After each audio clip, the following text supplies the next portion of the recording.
Hello दोस्तों, नमस्कार। Welcome to आपका अपना चैनल प्रियांशी ऑनलाइन क्लासेज। दोस्तों, मैं आपको बताना चाहूँगा कि आज हम लोग पढ़ने वाले हैं हिंदी, जिसमें से आपको पता होगा कि 2 साल से कोरोना की वजह से 100 क्वेश्चन दिया जाता है। 100 में से आपको 50 क्वेश्चन को ही सॉल्व करना है, जो कि अब की बार के लिए सबसे बड़ा आपके लिए ये ऑफ़र दिया गया है। हो सकता है अगली बार से ये चीज़ नहीं हो सकती है, लेकिन इस बार आपको दिया जा रहा है, तो आप इस चीज़ को अच्छी तरह से फ़ायदा उठाएं। जो भी 2024 में परीक्षा देने वाले छात्र हैं, वो सभी को मैं कहना चाहूँगा कि जो भी क्वेश्चन आपको अभी कराया जाएगा, ये सभी क्वेश्चन 2024 के बोर्ड एग्ज़ाम में पूछे जाएंगे, क्योंकि ये बिहार बोर्ड के द्वारा जारी किया गया मॉडल पेपर है। तो इसमें से जितने भी क्वेश्चन हैं, 100 में से 50 क्वेश्चन का जवाब देना है। तो आप कॉपी कलम के लेकर के बैठेंगे, जिससे आपको लगातार जवाब देते चलना है। तो इसमें से पहला क्वेश्चन लिखा हुआ है कि मदन किसका पुत्र था, यानी मदन किसका पुत्र था, तो इसमें राइट आंसर हो जाएगा गिरधर लाल का पुत्र था। 1 नंबर का बी आंसर हो जाएगा।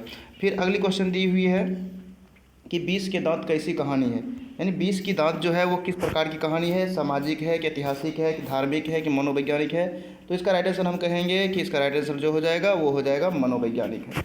ठीक है, अगली क्वेश्चन की तरफ चलते हैं। अगला क्वेश्चन लिखा हुआ है 20 के दांत समाज की किस वर्ग की मानसिक उजागर करती है। तो 20 के दांत जो है वह निम्न मध्य, क्या हो जाएगा, निम्न मध्य वर्गीय समाज की उजागर करता है।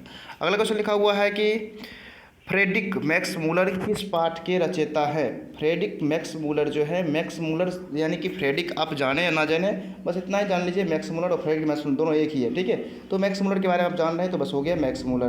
तो हम चलते हैं मैक्स मूलर की तरफ। तो मैक्स मूलर किसका है, भारत से हम क्या सीखे। अगला क्वेश्चन लिखा हुआ है मैक्स मूलर कहाँ के रहने वाले थे। तो इसका जो राइट आंसर हो जाएगा, आप सभी जानते हैं कि मैक्स मूलर जर्मनी के रहने वाला था। फिर से अगले क्वेश्चन पर चलते हैं। निर्मला कौन थी। निर्मला के बारे में आपको बार बार क्वेश्चन पूछा जाता है कि निर्मला कौन थी। तो निर्मला जो थी वह कौन थी, तो कहेंगे निर्मला कथाकार की पत्नी थी, जो लेखक है लेखक की पत्नी थी। अगला क्वेश्चन लिखा हुआ है कि रामविलास शर्मा निम्नांकित में क्या है। रामविलास शर्मा क्या है, आलोचक हैं या कवि हैं, नाटककार हैं या साहित्यकार हैं। तो इसका जो राइट आंसर हो जाएगा, आपको पता है कि ये आलोचककार है। ठीक है, आलोचक हैं। अगला क्वेश्चन लिखा हुआ है कि परंपरा का मूल्यांकन के लेखक कौन है। बहुत ही वीवीआई क्वेश्चन, क्योंकि एक ना एक आपको लेखक कवि का नाम पूछेगा ही पूछेगा। इसमें लेखक कवि का नाम पूछ ही दिया है। तो परंपरा का मूल्यांकन जो है उसका लेखक कौन है, तो कहेंगे इसका लेखक रामविलास शर्मा है। नेक्स्ट अगली क्वेश्चन की तरफ चलते हैं। अगला क्वेश्चन लिखा हुआ है परंपरा का मूल्यांकन निबंध किस पाठ से संलग्नित है। तो परंपरा का मूल्यांकन जो है वह किस पाठ से संलग्नित है, तो कहेंगे परंपरा का मूल्यांकन जो है वह किस पाठ से संलग्नित है। तो परंपरा का मूल्यांकन जो है वो परंपरा के मूल्यांकन पाठ से संलग्नित है। ठीक है, इसका सेम हो जाएगा। अगला क्वेश्चन लिखा हुआ है कि दूसरों की नकल कर लिखा गया साहित्य कैसी होती है। दूसरों की नकल कर लिखा गया साहित्य वो कैसी होती है, तो कहेंगे इसका अधम होती है। क्या होती है, अधम होती है। अगला क्वेश्चन लिखा हुआ है कि प्रेमघन किस युग के कवि थे। तो प्रेमघन जो थे, हम सभी लोग जानते हैं कि प्रेमघन भरतेंदु युग के कवि थे। कैसे युग के, भरतेंदु युग के कवि थे। अगला क्वेश्चन, कवि प्रेमघन के अनुसार भारत में आज कौन सी वस्तु दिखाई नहीं पड़ती है। तो हम कहेंगे कि इसमें भारतीयता जो है ना, भारत में भारतीय लोग होने के साथ साथ भारतीयता हमें नहीं दिखाई देती है। तो अगला क्वेश्चन लिखा हुआ है कि आजकल भारत के लोग किस भाषा को बोलना पसंद करते हैं। तो हम सभी जानते हैं कि आजकल हम लोग अंग्रेजी बोलने के बाद हम लोग अपने आप में गौरवफुल महसूस होती है, इसलिए इसका राइट आंसर हो जाएगा अंग्रेजी, सी नंबर। 14 नंबर क्वेश्चन लिखा हुआ है कि भारत माता किस कवि की रचना है, या भारत माता के रचयिता कौन है। यानी कि रचना और रचयिता, यानी कि कोई न कोई महिला है, इसमें से रचयिता दिया हुआ है। तो 14 नंबर का आंसर क्या हो जाएगा, 14 नंबर का हो जाएगा सुमित्रानंदन पंत।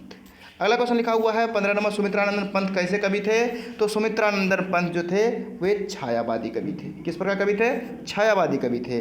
16 नंबर क्वेश्चन लिखा हुआ है कि अनामिका किस काल की कवित्री थी। तो अनामिका जो थी वह आदिकाल के कवित्री थी। अगला क्वेश्चन लिखा हुआ है चौखटे में बेटे का क्या नहीं अटता था। 4 ऑप्शन दिया हुआ है, क, ख, ग, घ। इसका राइट आंसर क्या हो जाएगा। तो हम लोग जानते हैं कि चौखटे में बेटे को क अक्षर नहीं अटती थी। अगला क्वेश्चन लिखा हुआ है कि बच्चा कहाँ आकर थमक जाता है, यानी बच्चा जो है वह कहाँ आकर थमक जाता है। तो कहेंगे ई पर आकर के थमक जाता है। कहाँ, ई पर आकर के थमक जाता है। अगला क्वेश्चन, कवित्री अनामिका के अनुसार सृष्टि की विकास कथा के प्रथम अक्षर क्या थे। तो तो 19 का जो हो जाएगा वो बी नंबर राइट आंसर हो जाएगा।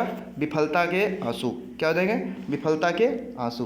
20 नंबर क्वेश्चन दिया हुआ है कि 20 नंबर है जीवनानंद दास बांग्ला के किस काल के प्रमुख कवि हैं? तो कहेंगे इसका जो राइट आंसर हो जाएगा वह हो जाएगा हमारा रविंद्रोत्तर काल के। ठीक है। अगला क्वेश्चन लिखा हुआ है कि कवि रीले के अनुसार मनुष्य के बिना किसका अस्तित्व ना रह गया, है ना, यहाँ मिटा हुआ है, तो किसका जीवन अस्तित्व ना रहेगा, हाँ, किसका जीवन नहीं रहेगा? तो इसका राइट आंसर हो जाएगा ए, यानी कि ईश्वर का। ठीक है।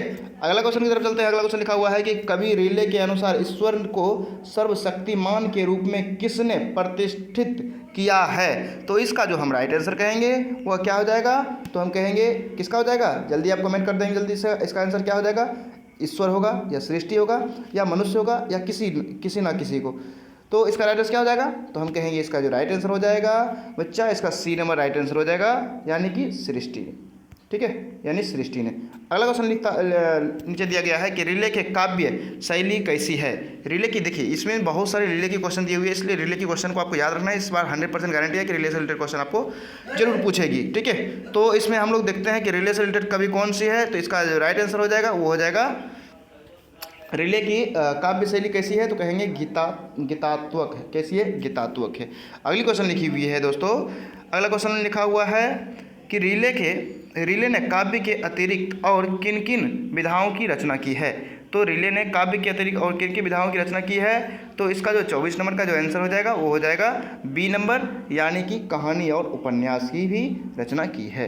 अगला क्वेश्चन, दही वाली मगम्मा के रचयिता कौन है? तो हम सभी जानते हैं कि दही वाली मगम्मा के जो रचयिता हैं वे कौन है? इसका आप जरूर कमेंट करेंगे, क्योंकि आपको ये क्वेश्चन तो 100% स्टूडेंट को ये बात की पता है कि दही वाली मगम्मा के जो लेखक हैं वे कौन हैं? वे कहेंगे श्रीनिवास है। कौन है? श्रीनिवास है। अगला क्वेश्चन, ए और ऐ का उच्चारण स्थान क्या है? ए और ऐ का उच्चारण स्थान क्या है? यानी कि उच्चारण स्थान से एक क्वेश्चन जरूर बनती है, जिसमें आपको ये क्वेश्चन बहुत ही मोस्ट वीवीआई समझना चाहिए, क्योंकि उच्चारण स्थान से क्वेश्चन पूछेगा ही पूछेगा। तो इसका राइट आंसर क्या हो जाएगा? तो कहेंगे ए और ऐ का उच्चारण स्थान जो है वह दो धातु यानी कि दो अक्षरों के मेल से बनेगा, यानी कि दो उच्चारण स्थान होंगे इसके। इसका क्या हो जाएगा? कंठ और तालु हो जाएगा। कंठ और तालु हो जाएगा। अगला, अंगा का उच्चारण स्थान क्या होगा? तो अंगा कवर्ग होता है ना, तो कवर्ग से क्या हो जाएगा? सॉरी, र का उच्चारण स्थान क्या हो जाएगा? तो र का उच्चारण स्थान हो जाएगा नासिका, यानी कि नाक से बोला जाएगा र। अगला क्वेश्चन लिखा हुआ है, सूरदास शब्द कौन सी संज्ञा है? सूरदास यानी कि हम लोग जानते हैं कि सूरदास नाम है, इसलिए कहेंगे यह क्या हो जाएगा? व्यक्तिवाचक संज्ञा होगी। अगला क्वेश्चन लिखा हुआ है कि स्थिर कौन सी संज्ञा है? स्थिर जो हो जाएगी वह कौन संज्ञा हो जाएगी? कहेंगे भाववाचक संज्ञा हो जाएगी। नेक्स्ट अगली क्वेश्चन लिखी हुई है कि पोशाक का बहुवचन क्या होगा? 4 ऑप्शन दिया हुआ है, पोशाक, पोशाकें, पोशाकों, पोशाकाना। तो 30 नंबर का राइट आंसर क्या हो जाएगा? इसका हो जाएगा पोशाक। ठीक है। अगला क्वेश्चन लिखा हुआ है, वह जन्म से भिखारी है, इस वाक्य में से किस कारक की विभक्ति है? यानी वह जन्म से भिखारी, यानी कि से लगा हुआ है, तो से लगा हुआ है तो इसमें क्या है? यानी कि इसका राइट आंसर क्या हो जाएगा? संबंध होगा या अपादान होगा या कारक होगा या संबोधन होगा? तो 31 का जो राइट आंसर हो जाएगा वो हो जाएगा संबंध कारक, क्योंकि जन्म से यानी कि उसका संबंध का बोध हो रहा है। अगला क्वेश्चन लिखा हुआ है कि सभापति का स्त्रीलिंग क्या होगा? सभापत्नी, सभानेत्री, सभासद और सभाकारी। तो इसका राइट आंसर क्या हो जाएगा? सभानेत्री हो जाएगा, सभानेत्री। अगला क्वेश्चन, जेठानी शब्द का पुल्लिंग रूप क्या होगा? तो कहेंगे जेठानी शब्द का जो पुल्लिंग रूप होगा वह क्या हो जाएगा? तो जेठानी शब्द का पुल्लिंग रूप क्या हो जाएगा? तो कहेंगे ज्येष्ठ। ज्येष्ठ का क्या होता है? जेठानी होता है। तो इसका राइट आंसर क्या हो जाएगा? बी हो जाएगा, जेठ का जेठानी। यानी अगला 34 नंबर क्वेश्चन लिखा हुआ है, मैंने राम को पुस्तक दी, इस वाक्य में राम को कौन सा कारक है? राम को कौन सा कारक है? यानी मैंने राम को पुस्तक दी, इसमें कौन सा कारक हो जाएगा? संप्रदान होगा या कर्म होगा या करण होगा या अधिकरण होगा? तो 34 नंबर का जो राइट आंसर हो जाएगा मेरे प्यारे साथियों वो हो जाएगा संप्रदान। क्या हो जाएगा? को के लिए, तो को के लिए किसमें होता है? ये 34 नंबर यानी संप्रदान में हो जाएगा। अगला क्वेश्चन लिखा हुआ है, गीता प्रतिदिन प्रतिदिन पढ़कर सोने जाती है, इस वाक्य में पढ़कर किस वाक्य की क्रिया है? तो गीता प्रतिदिन पढ़कर सोने जाती है, तो इसका जो राइट आंसर क्या हो जाएगा? या किस प्रकार का होगा? सकर्मक होगा या आकर्मक होगा या पूर्वकालीन होगा या प्रेरणार्थक होगा? तो इसका राइट आंसर जो हो जाएगा, हम सभी लोग जानते हैं कि 35 नंबर का जो राइट आंसर हो जाएगा वो होगा पूर्वकालीन, क्योंकि पढ़ करके तब जाती है सोने के लिए ना, तो पूर्व में कुछ काम कर लेती है उसके बाद जाती है, तो पूर्वकालीन हो जाएगा। चलिए 36 नंबर तरफ चलते हैं। अभी तक आप हमारे चैनल को सब्सक्राइब नहीं किए हैं तो प्लीज़ सब्सक्राइब कर लीजिए, जिससे कि आपको कुछ ना कुछ नई आपको अपडेट मिलती रहेगी और एक बेहतरीन रिजल्ट की कामना होती रहेगी आपका, क्योंकि इस पर आपको बिहार बोर्ड का वो क्वेश्चन दिया जाएगा जो बिहार बोर्ड 2024 में पूछने वाले, यानी कि बोर्ड परीक्षा में जो पूछेंगे वही क्वेश्चन को आपको यहाँ पर सॉल्व कराया जाएगा। इसलिए आप एक बार बस सब्सक्राइब करने में कुछ नहीं आता है, प्लीज़ चैनल को सब्सक्राइब कर लीजिए और वीडियो को लाइक कर दीजिए, कमेंट जरूर कीजिए कि आपको ये वीडियो कैसा लग रहा है। तो चलिए 36 नंबर क्वेश्चन तरफ चलते हैं। 36 नंबर लिखा हुआ है कि निम्नलिखित वाक्यों में कौन सा सरल वाक्य है? इसमें है उसने अपने मित्र को घर खरीदा, मित्र का घर खरीदा, उस घर की खरीदने वाला उसका मित्र था। तीसरा सी नंबर में है जिसने भी घर खरीदा वह उसका मित्र था जिसने घर खरीदा। तो इसमें चारों में एक ही सेंटेंस है, लेकिन वाक्य जो है थोड़ी सी अलग अलग है, तो आपको बताना है कि आखिर क्या हो जाएगी इसका। ठीक है, इसका क्या होगा? तो हम कहेंगे इसका जो राइट आंसर हो जाएगा वह ए नंबर हो जाएगा, उसने अपने मित्र का घर खरीदा। बड़ा ही सटीक आंसर है और छोटा आंसर है, उसने अपने मित्र का घर खरीदा। अगला क्वेश्चन लिखा हुआ है कि निम्नलिखित वाक्यों को कौन सा वाक्य मिश्र वाक्य है, यानी कि मिला हुआ वाक्य है? लिखा हुआ पहला, इनमें अपने को नेता घोषित किया, उसने अपने को नेता घोषित किया कि मैं नेता हूँ। उसने अपने को नेता घोषित किया, ए नंबर है। बी नंबर है उसने कहा कि मैं नेता हूँ, वह नेता है और अपने को नेता कहता है, क्या वह निर्दोष है? तो इसका राइट आंसर क्या हो जाएगा? तो इसका राइट आंसर हो जाएगा उसने कहा कि मैं नेता हूँ। इसमें क्या है? यह मिश्र वाक्य, वह कह भी रहा है और वह है भी, तो ये मिश्र वाक्य हो गया। अगला क्वेश्चन लिखा हुआ है कि चरित्र निम्नलिखित में से कौन सा समास है? हम सभी लोग जानते हैं कि जब बीच में इस प्रकार के चिन्ह आएगा तो हम कहेंगे वह कौन सी समास हो जाएगी। अब बच्चे कमेंट करेंगे जल्दी से, इसका राइट आंसर क्या हो जाएगा? तो इसका कहेंगे हम राइट आंसर जो हो जाएगा वह द्वंद्व समास हो जाएगा। कौन सा? द्वंद्व समास हो जाएगा। ठीक है, अगला क्वेश्चन लिखा हुआ है काल के कितने भेद होते हैं? तो काल के कितने भेद होते हैं? तो काल के जो भेद होते हैं वे 3 भेद होते हैं। कितने भेद? 3 भेद होते हैं। कौन कौन से? आप कमेंट कर देंगे। अगला क्वेश्चन लिखा हुआ है निम्नलिखित में यौगिक शब्द कौन सा है? यौगिक 3 ऑप्शन दिया हुआ है, 4 ऑप्शन दिया हुआ है, पंकज, जलज, पाठशाला, गणेश, यानी इसका जो राइट आंसर हो जाएगा वो हो जाएगा पाठशाला। अगला क्वेश्चन लिखा हुआ है मेरे प्यारे साथियों, खिचड़ी कैसी शब्द है?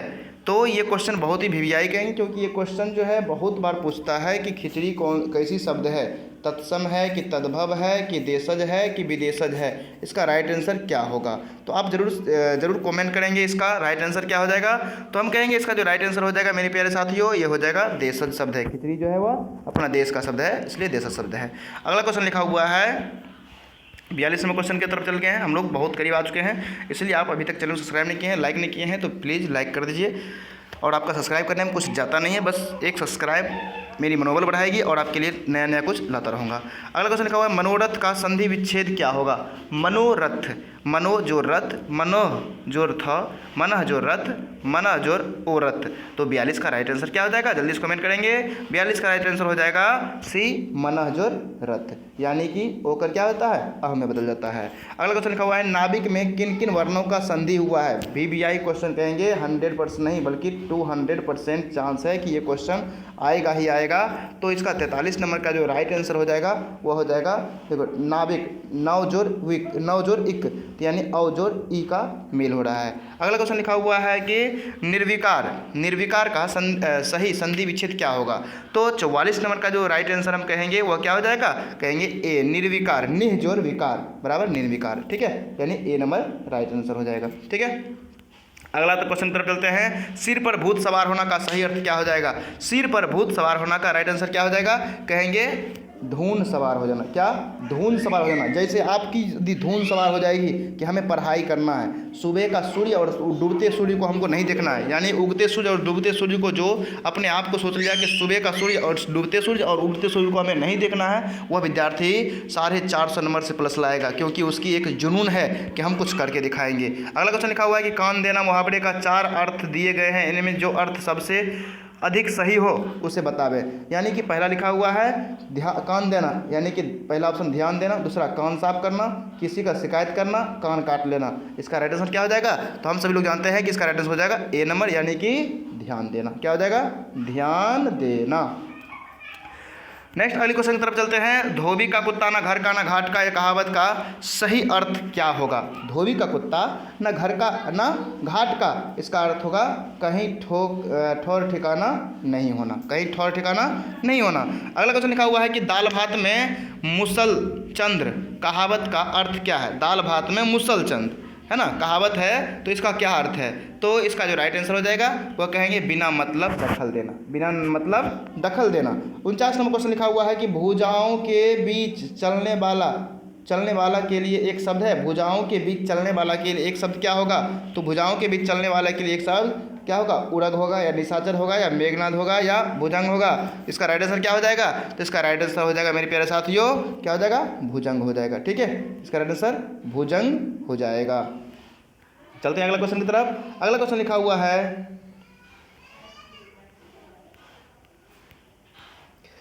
अगली क्वेश्चन लिखी हुई है दोस्तों, समूल। समूल का विपरीतार्थक शब्द क्या होगा? समूल का विपरीतार्थक शब्द क्या होगा? 50 नंबर क्वेश्चन के तरफ आ चुके हैं। समूल का विपरीतार्थक शब्द क्या होगा? निर्मूल हो जाएगा, निर्मूल हो जाएगा। क्या हो जाएगा? निर्मूल। गिरधर लाल कौन था? बड़ा ही क्वेश्चन है, 200% हम आपको कहेंगे कि ये आएगा और सबको याद भी है ये क्वेश्चन। इसमें से किसी कोई ऐसा विद्यार्थी नहीं होगा इसको याद नहीं होगा। तो गिरधर लाल कौन था? गिरधर लाल मदन का पिता था। मदन का पिता कहें या कहें तो किसके यहाँ काम करता था? आप कमेंट करेंगे, जल्दी से बताएंगे तो कहेंगे ये सेन साहब के यहाँ काम करता था। सेन साहब का किरानी भी था। अगला क्वेश्चन लिखा हुआ है 52 नंबर क्वेश्चन। क्वेश्चन नंबर 52 के तरफ चलते हैं। 52 में लिखा हुआ है खोखा का क्या नाम था?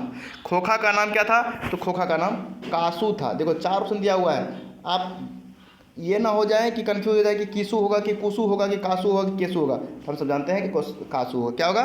कासू, कासू। अगला क्वेश्चन लिखा हुआ है वारेन हेस्टन था। वारेन हेस्टन कहाँ का रहने वाला था? भारत का गवर्नर था, या फारस का राजा था, या महान दार्शनिक था, प्रसिद्ध समाज सुधारक था? तो इसका राइट आंसर क्या हो जाएगा? तो इसका जो राइट आंसर हो जाएगा वो हो जाएगा ए नंबर, यानी कि भारत का गवर्नर जनरल था। अगला क्वेश्चन लिखा हुआ है कि दारिश क्या है? वाह, बहुत ही वीवीआई क्वेश्चन है। क्वेश्चन आएगा ही आएगा, 100% आएगा आपका। बस याद कर लीजिए दारिश क्या था, किसको मिला था? आप कमेंट करेंगे जल्दी से। तो दारिश क्या था? तो दारिश जो था वह सोने का प्राचीन सिक्का था, जो कि एक घड़ा का मटका मिला था, जिसको किस राजा के काल में भेज दिया गया था? तो आप कमेंट कीजिए जल्दी से, कौन से राजा को भेज दिया गया था जो उसका सही उपयोग नहीं कर पाया था? अगला क्वेश्चन लिखा हुआ है कि नाखून क्यों बढ़ते हैं कि निबंधकार कौन है? नाखून क्यों बढ़ते हैं कि निबंधकार कौन है? जल्दी बताएंगे तो कहेंगे नाखून क्यों बढ़ते हैं कि निबंधकार हैं आचार्य हजारी प्रसाद द्विवेदी। नेक्स्ट अगले क्वेश्चन की तरफ चलते हैं। अगला क्वेश्चन लिखा हुआ है मेरे प्यारे साथियों, चैनल को सब्सक्राइब कर लीजिए, लाइक कर दीजिए और कमेंट कीजिए कि ये वीडियो कैसा लग रहा है आपको, पढ़ने में मज़ा आ रहा होगा। अगला क्वेश्चन लिखा हुआ आचार्य हजारी प्रसाद द्विवेदी ने साहित्य की किस विधान में लेखन नहीं किया है? यानी कौन सी विधा में लेखन नहीं किया है? तो इसका हम राइट आंसर कहेंगे कौन सा हो जाएगा? जल्दी बताइए, जल्दी बताइए। इसका राइट आंसर हो जाएगा कहानी में। कौन सी? कहानी में। अगला क्वेश्चन लिखा हुआ है कि नागरी लिपि शीर्षक निबंध के निबंधकार कौन से हैं? नागरी लिपि के लेखक कौन है? तो कहेंगे गुणाकर मूल्य। कौन है? गुणाकर मूल्य हैं। इसका राइट आंसर क्या हो जाएगा? गुणाकर मूल्य हो जाएगा। ओके,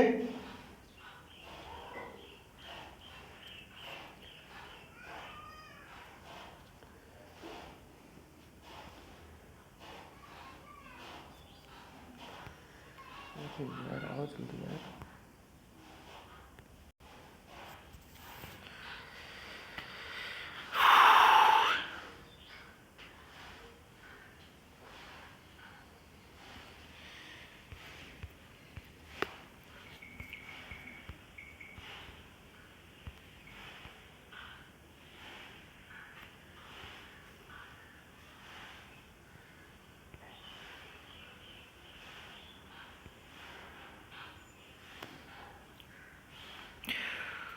तो इसका राइट आंसर क्या हो जाएगा? इसका राइट आंसर हो जाएगा गुणाकर मूल्य।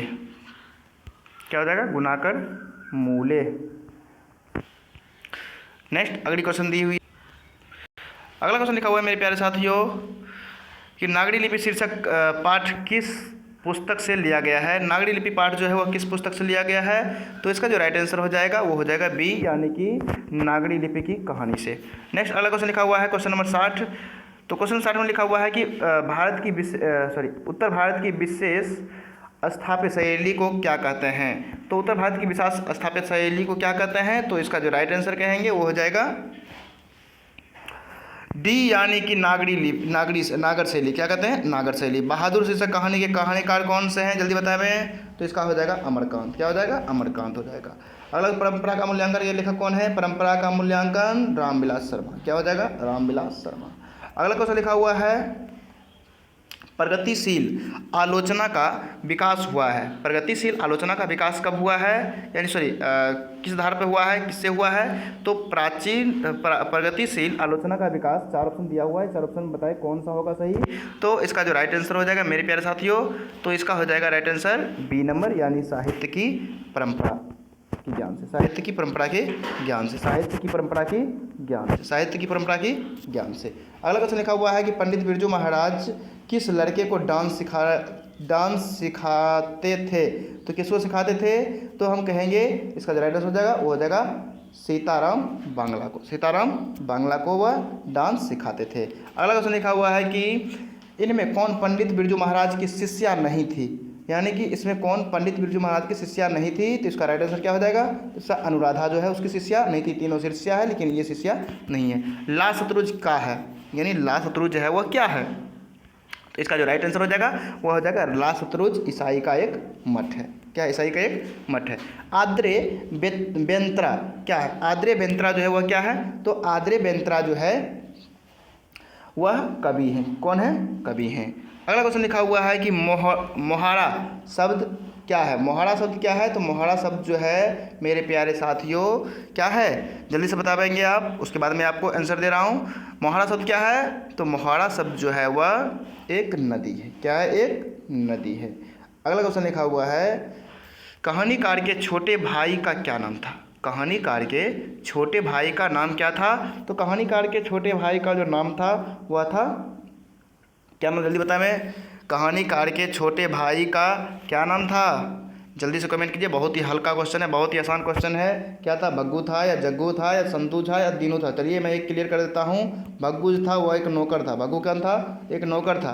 तो इसका राइट आंसर क्या हो जाएगा? जल्दी बताइए।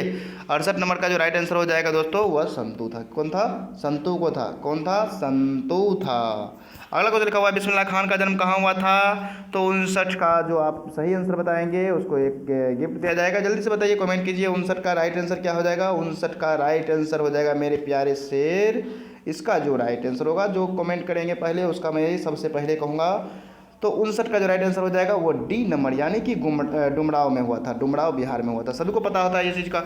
चलिए अगला क्वेश्चन लिखा हुआ है कि रसूलन बाई थी। रसूलन बाई कौन थी? रसूलन बाई कौन थी? जल्दी बताइए। रसूलन बाई कौन थी? तो रसूलन बाई एक गायिका थी। कौन थी? गायिका थी। बहुत सारे लोग नर्तकी कहते हैं, नर्तकी गलत हो जाएगा, आपका गायिका सही होगी। अगला क्वेश्चन लिखा हुआ है कि भारतीय संस्कृति किसकी प्रतीक है? भारतीय संस्कृति किसकी प्रतीक है? तो इसका राइट आंसर क्या हो जाएगा? इसका भिन्न भिन्न संस्कृतियों की समन्वय की थी।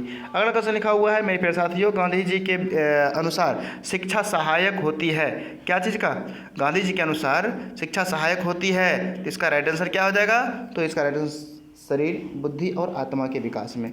ठीक है। अगला क्वेश्चन लिखा हुआ है कि गुरु नानक की मृत्यु कब हुई थी? तो गुरु नानक की मृत्यु जो है वह 1539 में हुआ था। कौन सी कृति रसखान की नहीं है? इसमें से कौन सी कृति है जो रसखान की कृति नहीं है? एक ना एक रचना जरूर पूछेगा आपको, इसलिए रचना याद करना बहुत ज़रूरी है आपको मेरे प्यारे साथियों। तो इसका जो राइट आंसर हो जाएगा वो हो जाएगा प्रेम फुलवाड़ी। प्रेम फुलवाड़ी जो है ये इनकी रचना नहीं है। अगला क्वेश्चन लिखा हुआ है कि रीति मुक्त काव्य धारा के सिरमौर कवि किसे कहा जाता है? बड़ा ही बेबिया ये क्वेश्चन है कि सिरमौर कवि किसे कहा जाता है। सिरमौर कवि, ये कि जो कि इस बार पूछने की 100% चांस रहेगी। आपको मैं बता दूं 100% चांस रहेगी कि सिरमौर कवि कौन है, इसके बारे में पूछा ही जाएगा। तो आप सिरमौर कवि के बारे में जल्दी से कमेंट कीजिए, सिरमौर कवि कौन है। तो सिरमौर कवि के बारे में कमेंट जल्दी कीजिए। सिरमौर कवि कहेंगे घनानंद है। कौन है? घनानंद हैं। कौन है? घनानंद। अगला क्वेश्चन तरफ चलते हैं। अगला क्वेश्चन लिखा हुआ है, घनानंद किस भाषा के कवि हैं? घनानंद किस भाषा के कवि हैं? तो हम सभी जानते हैं घनानंद ब्रज भाषा के कवि हैं। कैसी? ब्रज भाषा के कवि हैं। पंत को किस रचना पर पाठ ज्ञानपीठ पुरस्कार दिया गया था? तो इसका राइट आंसर क्या हो जाएगा? इसका राइट आंसर हो जाएगा मेरे प्यारे साथियों ए नंबर, यानी कि चिदम्बरा। ठीक है। अगला क्वेश्चन लिखा हुआ है, भारत माता शीर्षक प्रगीत पंत के किस काव्य संलग्न से लिया गया है? तो इसका राइट आंसर क्या हो जाएगा? इसका राइट आंसर हम कहेंगे क्या हो जाएगा? इसका राइट आंसर बी हो जाएगा, ग्रामा से। ठीक है, ग्राम्य से लिया गया है। अगला क्वेश्चन लिखा हुआ है कि दिनकर ने कविता में जनपद का जन्म शीर्षक कविता में दूध मंगी शब्द का प्रयोग किसके लिए किया है? तो वो जो प्रयोग किए हैं किन के लिए किए हैं? तो इसका जो राइट आंसर हो जाएगा वो समाज, जनता के लिए किए हैं। किसके लिए? जनता के लिए किए हैं, क्योंकि जनता ही सब कुछ होता है, जनता ही जनार्दन होता है। राजतंत्र का जन्म शीर्षक कविता में कवि ने किसे देवता माना है? तो आप कहेंगे इसमें किसको माना है? तो कहेंगे ये किसान मजदूर यानी कि जनता को माना है। जनता दे या किसान मजदूर दे, तो आप जिसको कहेंगे वो हो जाएगा। ठीक है। अगला क्वेश्चन लिखा हुआ है कि अज्ञे का नाम से हिंदी साहित्य के इतिहास में कौन सा वाद्य जुड़ा हुआ है? तो इसका राइट आंसर क्या हो जाएगा? तो इसका राइट आंसर हो जाएगा सी, यानी कि प्रयोगवाद। कौन सा? प्रयोगवाद। अगला क्वेश्चन लिखा हुआ है कि कौन सी कृति अज्ञ है? तो इसकी राइट आंसर क्या हो जाएगी? इसका राइट आंसर हो जाएगा सी, यानी अरे यावर रहेगा याद। अगला क्वेश्चन, इस दुनिया में किसकी कृति है? तो इसका वीरेंद्र अग्रवाल की कृति है। अगला क्वेश्चन है, कविता में देवी जागरण कहाँ हुआ? बीच से उठाया हुआ पॉइंट बहुत दे रहा है, तो आप लोग बीच का क्वेश्चन को इस तरह से देखें। इसके लिए आप इसी चैनल पर मिलेगा बीच का सभी, क्योंकि भारत यानी जो भी बिहार सरकार, जो बिहार बोर्ड जो आपको क्वेश्चन बैंक देता है लेकर के, वो इस चैनल पर आपको मिलती है। ठीक है, ये सारा क्वेश्चन बैंक बिहार बोर्ड का दिया हुआ है, ना कि मेरा है। तो ये सभी कुछ को आप अच्छी तरह से रट लें, जैसा कि आपको कभी दिक्कत ना हो। तो इसका जो राइट आंसर हो जाएगा वो क्या हो जाएगा? बी नंबर हो जाएगा, यानी कि गरीब बस्तियों में। अगला क्वेश्चन लिखा हुआ है कि सातटी तरार तिमिर किसकी कृति है? तो ये जो कृति है यानी किसकी रचना कृति, ये सब पूछते ही रहता है। तो इसका राइट आंसर क्या हो जाएगा? तो हम कहेंगे इसका राइट आंसर हो जाएगा जीवनानंद दास का होगा। अगला क्वेश्चन लिखा है, लौट कर आऊँगा फिर शीर्षक कविता में उल्लू कहाँ बोलता है? तो कहाँ बोलता है? आम के पेड़ पर, कपास के पेड़ पर, कचनार के पेड़ पर या अमदूर के पेड़ पर? कहाँ बोलता है? जल्दी कमेंट कीजिए। तो इसका राइट आंसर हो जाएगा कपास के पेड़ पर। कहाँ? कपास के पेड़ पर उल्लू बोलता है। नेक्स्ट अगले क्वेश्चन की तरफ चलते हैं। अगला क्वेश्चन लिखा हुआ है मेरे प्यारे साथियों, क्या लिखा हुआ है? जल्दी से कमेंट कीजिए। लौट कर आऊँगा फिर शीर्षक कवि में उल्लू कहाँ बोलता है? तो कहेंगे कपास के पेड़ पर। अगला क्वेश्चन लिखा हुआ है, परिवार में नौकर का क्या नाम था? जल्दी बताइए। इससे पहले हम जस्ट में बताया हूँ कि परिवार में नौकर का क्या नाम था, तो इसका राइट आंसर हो जाएगा भग्गू। क्या हो जाएगा? भग्गू जो था वह नौकर था। नरेन कौन था? सब लोगों को पता है। यदि नरेन आज घर आए तो उसका हाथ पैर तोड़ देना। कौन कहे थे? जल्दी कमेंट कीजिए। तो वही क्वेश्चन दिया हुआ है, नरेन कौन था? नौकर था या कथाकार का भाई था, कथाकार का दोस्त था, दीदी की प्रेमी था? कौन था?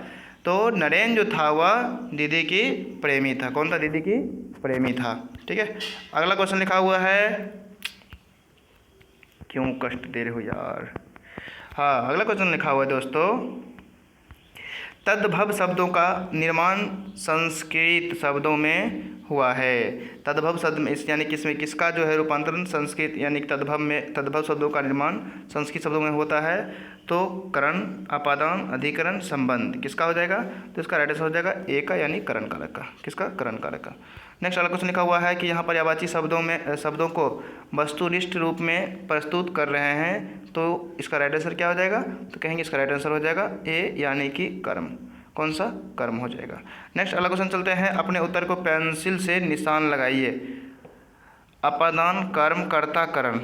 ठीक है, से क्या होगा, कर्म होगा, सॉरी कर्ता ने कर्म को करण से, तो से क्या हो जाएगा, तो करण हो जाएगा।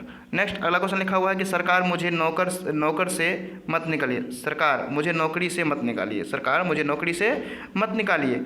तो ये जो कथावाच्य है, तो इसमें जो है कह रहा है कि कौन सा कारक है, कौन सा कारक है, अपादान है या करण है या संप्रदान है या संबोधन है। तो इसका राइट आंसर क्या हो जाएगा, तो इसका राइट आंसर हो जाएगा अपादान, यानी कि क्या, नौकरी से, यानी अलगाव या जुदाई का बोध, यानी कि अलगाव मत कीजिए, हमें भी नौकरी रहने दीजिए, मेरा भी घर परिवार है। अगला क्वेश्चन लिखा है निम्नलिखित शब्दों का अर्थ बताइए, संबोधन, संबंध, संप्रदान, करण, क्या हो जाएगा इसका 93 नंबर का जो राइट आंसर हो जाएगा, सही बताइए, जल्दी जल्दी कमेंट कीजिए। निम्नलिखित शब्दों में अर्थ, निम्नलिखित शब्दों के अर्थ बताइए, निम्नलिखित शब्दों के अर्थ बताइए, संबोधन, संबंध, संप्रदान, करण, क्या हो जाएगा इसका कुछ क्वेश्चन दिया होगा, इन क्वेश्चन मिस्टेक है, इस क्वेश्चन को छोड़ के चलते हैं, क्योंकि इसमें क्वेश्चन जब तक नहीं रहेगा तब तक अर्थ नहीं निकल सकता है, इसलिए क्वेश्चन मिस्टेक है, इस क्वेश्चन को हटा के चलते हैं।